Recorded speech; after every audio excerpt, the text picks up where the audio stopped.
सबसे पहले तो कॉन्ग्रेचुलेसन आपका। एयरफोर्स में आपका सिलेक्शन हो गया, एनरोलमेंट लिस्ट में नाम आ गया। थोड़ा सा अपने बारे में जी। इंफॉर्मेशन दे देंगे, किस स्टेट से हैं, कब मैं कहाँ तक सर पढ़ाई किए हैं? यूपी जी जी। उत्तर प्रदेश बुलंदशहर। ओके ओके, बुलंदशहर से, फिर तो आप दिल्ली से काफी नजदीक है। ओके, हाँ कहाँ तक हाँ। पढ़ाई किए? ग्रेजुएशन आपने किया था या ट्वेल्थ के बाद ही दे दिया था? नहीं सर, ट्वेल्थ के बाद भी दिया था, फिलहाल ग्रेजुएशन कर रहा हूँ। ओके ओके, ग्रेजुएशन में क्या कर रहे हैं? बीए कर रहे हैं सर। Okay okay.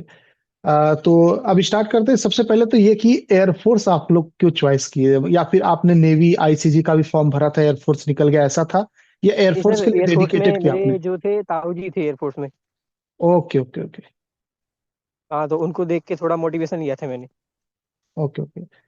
अब इसमें फैमिली कितना सपोर्टिव रही आपकी, या फैमिली का कुछ और ऑप्शन रहा है, आप बिल्कुल अगेंस्ट गए हैं, कुछ ऐसा?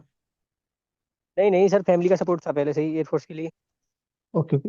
नहीं, खासकर जब से अग्निवीर आया तब से थोड़ा सा उन खासकर बच्चों को झटका मिला घर की तरफ से, जो बहुत लंबा सपना देख रहे थे, तो अग्निवीर की वजह से घर वाले भी हाँ थोड़ा पर सा सर, कह रहे कि दूर हो जाओ।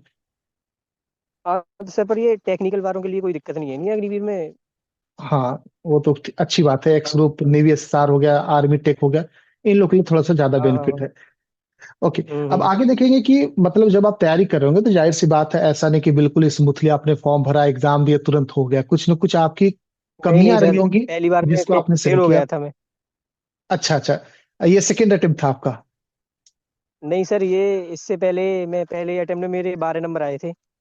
ओके उसके बाद 28 आए थे। ओके। उसके बाद 44 आए थे। चलिए बढ़िया, धीरे धीरे बढ़ाई। अब तो हो ही गया होगा और सर 44 आपके पे। 56 है। अच्छा, 56 पे।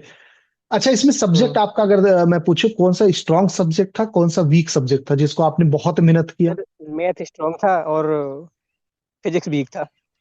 ओके, फिजिक्स में आपने बहुत मेहनत किया होगा फिर तो। बहुत मेहनत किया सर। और एयरफोर्स में फिजिक्स ज्यादा मांगता भी है, नेवी एनडीए के मुकाबले अच्छा ज्यादा। आता है। बिल्कुल। Yes sir. तो अब मैं आपसे आगे बात करूं कि अ, अग्निवीर में जाने के बाद आपका आगे का क्या प्लानिंग है? मतलब परमानेंट हुए नहीं हुए, दोनों आपके दिमाग में कुछ ऑप्शन होगा कि मुझे ऐसे चलना है, या फिर आप बस कदम बढ़ाए चले, जो होगा देखा जाएगा? अभी सर मेरा, अभी तो इसमें कोई जाने का ऐसा कोई प्लान नहीं है इसमें अग्निवीर में। बट और मतलब, क्योंकि मैं एफकेट की प्रिपरेशन कर रहा हूँ, तो उसके लिए मेरा अगला भी पेपर निकला हुआ है, ये जो अगला है अच्छा अच्छा अच्छा। 2006। Okay okay. चलिए, जी। फिर तो उसके लिए भी आपका बेस्ट ऑफ लक एडवांस में। हम्म। अच्छा, जैसे कि कुछ बातें ऐसी भी होती है जब हम पढ़ रहे होते हैं, जाहिर सी बात है, खासकर फ्रेशर के लिए, उन बच्चों के लिए, कि हम जब पढ़ना स्टार्ट करते हैं तो हमें लगता है कि हम बुक पढ़ लिए, हो गया सिलेक्शन, या ये कर लिए। या कई बार ऐसा भी आता है कि हम 10 ही क्लास के देखे, हम 100 क्लास देख लेते, हम एक ही किताब क्यों लगाए, 5 किताब लगा लेते। तो इसका ड्रॉबैक क्या हो सकता है या फायदा क्या हो सकता है, दोनों पॉइंट ऑफ व्यू अगर आप बता पाए बच्चों को। सर फायदा तो ये है कि अगर आप मॉक टेस्ट दे रहे हैं, हम्म। वो बहुत ज़्यादा बेनिफिशियल रहता है। मॉक टेस्ट मैंने शायद 40 मॉक टेस्ट दिए थे। क्या बात है, बहुत बढ़िया। और सब में मेरा स्कोर लगभग 50 के करीब था। और उतना तो ही मेरी लगभग उससे एक्यूरेसी ज्यादा ही बहुत रिफ्लेक्ट हुआ अच्छी थी। फाइनल में आपका? हाँ, फाइनल में ज़्यादा ही हुआ। तो एक्यूरेसी बहुत अच्छी थी मेरी। ओके। और सर मैथ तो मैं 8 8 9 मिनट में कर देता हूँ एयरफोर्स का। क्या बात है, हाँ, मैथ वैसा ही आता है, रियलिटी अगर चेक किया जाए हाँ तो मैथ एयरफोर्स का हाँ वैसा हाँ। ही आता है। थोड़ी सी और प्रॉब्लम। मेरे को जो हाँ, टाइम लगता है वो फिजिक्स में ही लगता है उसमें। और फिजिक्स में ही लगना चाहिए जेन्युइनली, अगर एयरफोर्स का हाँ पेपर हाँ। कोई एक नॉर्मल बच्चा सॉल्व करे तो फिजिक्स में ही टाइम लगता है। बट थोड़ा सा ना इस मेरे चीज में सर मैं अभी और बात करूंगा। हाँ, बता दीजिए, पहले आप कंटिन्यू करें। मैंने मैथ आपसे ही की थी, वो आप मैराथन जो लेते हैं 12 12 घंटे की। हम्म। तो उसमें से सर मेरे 23 नंबर आए थे। क्या बात है, बढ़िया बढ़िया। अच्छा, एक चीज और ना, अब और इसको मैं जोड़ूंगा थोड़ा सा।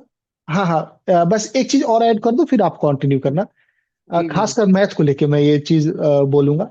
बहुत सारा ना ऐसा सीन हो जाता है, जैसे बच्चे जब तैयारी कर रहे होते हैं ना, जब एयरफोर्स की खासकर जब उनको इजी क्वेश्चन करवाए, या उनके सामने आता है ना कोई मॉक टेस्ट, कहीं पे भी किसी भी कोचिंग इंस्टीट्यूट में होता है, मान लीजिए ऑनलाइन ऑफलाइन, जब वो मॉक टेस्ट दे रहे होते हैं ना, वहां पे थोड़े इजी क्वेश्चन होते हैं, तो उनको ऐसा लगता है कि ये उनके पेपर का लेवल का नहीं, तो वो ना हार्ड ढूंढने के चक्कर में कई बार एनडीए तक का कर लेते हैं, जो कि मेरे हिसाब से उनको हम्म। नुकसानदेह है, फायदेमंद तो कहीं से नहीं है।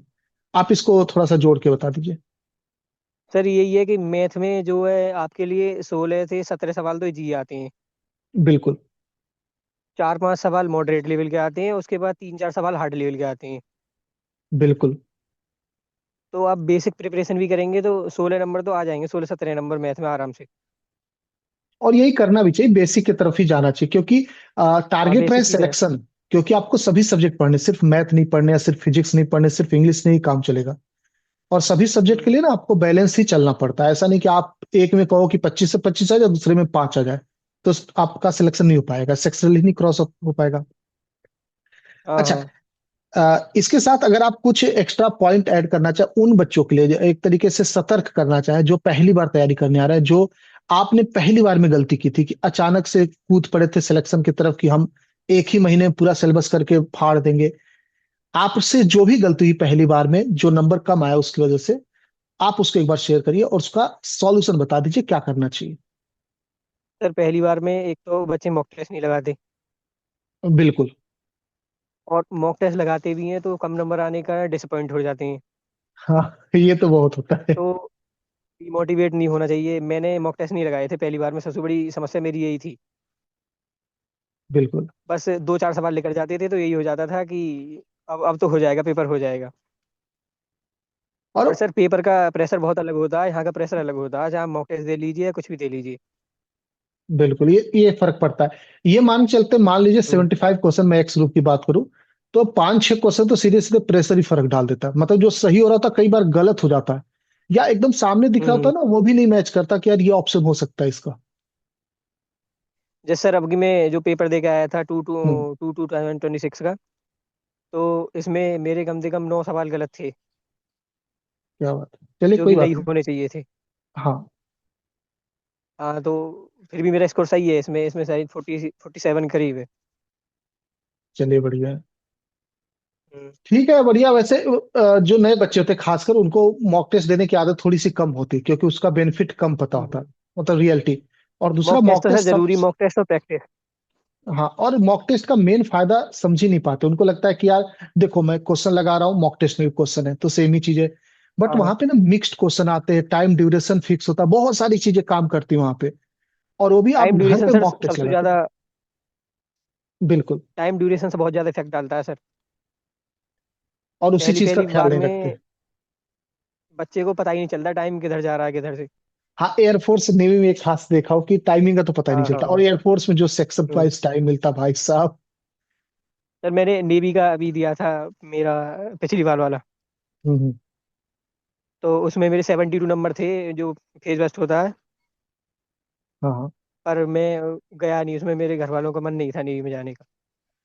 हाँ, वो तो खैर आप ऑलरेडी आपका मोटिवेशन ही थोड़ा अलग डायरेक्शन में एयरफोर्स की तरफ है फिर तो। और ये जाना भी नहीं चाहिए फिर, हम्म। अगर आपका नहीं है तो। जैसे कि अब की बार आर्मी का डॉक्यूमेंट वेरिफिकेशन और एनरोलमेंट लिस्ट बिल्कुल कोलैप्स कर गया था।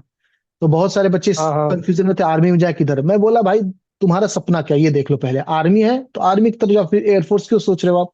अगर एयरफोर्स है तो आर्मी की तरफ क्यों सोच रहे हो आप? एकदम डायरेक्शन आपका क्लियर होना हम्म। चाहिए। हाँ, उसके साथ आप फॉर्म भरते रहो, वो अलग चीज है। बट आपका एक हाँ डायरेक्शन होना फॉर्म चाहिए, भरते मुझे रहो। ये करना है।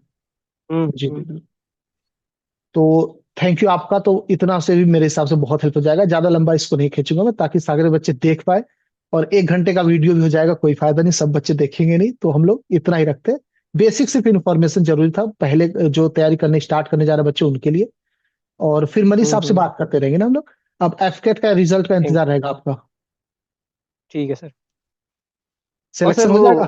बात ये भी होती है आपके लिए, जो गाइडेंस देने वाला मिलता है नहीं, हाँ हाँ, बिल्कुल। वो ही तो फर्क पड़ता है वो बहुत मेरा ज्यादा। मेरा भाई है, मेरे से बड़ा है। फिर तो ज्यादा वो बेनिफिट सर हो जाता है अगर घर एनडीए, में कोई कैट, ऐसा हो सीडीएस तो। सब चीज निकाला हुआ है वो पहले से ही। अच्छा अच्छा।